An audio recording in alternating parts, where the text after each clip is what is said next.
గ్రామాలు పరిశుభ్రంగా ఉండడానికి ప్రధానమైన పారిశుధ్య కార్మికులు గ్రామ పంచాయతీ కార్మికులకు గత 6 నెలలుగా జీతాలు లేక కుటుంబాలు అప్పుల పాల ఇబ్బందులకు గురవుతున్నామన్నారు. గ్రామ పంచాయతీ కార్మికులు కోటకొండలోని గ్రామ పంచాయతీ కార్మికులు ఈ రోజు దిశ టీవీతో వారి ఆవేదనను పంచుకున్నారు.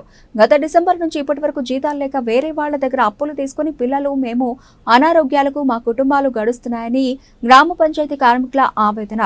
ప్రభుత్వాలు మారుతున్నా పాలకులు మారుతున్నా మా బతుకులు మాత్రం మారడం లేదని రోజు ఉదయం 6 గంటలకు లేచి రాత్రికి 8 గంటల వరకు వెట్టి చాకరీ చేసే పరిస్థితి ఏర్పడిందని ఆవేదన చెందారు. ఇప్పటికైనా జిల్లా కలెక్టర్, జిల్లా పంచాయతీ అధికారులు, ఎమ్మెల్యే, మంత్రులు స్పందించి తమ పంచాయతీ కార్మికుల జీతాలను వెంటనే విడుదల చేయాలని వారు వేడుకుంటున్నారు.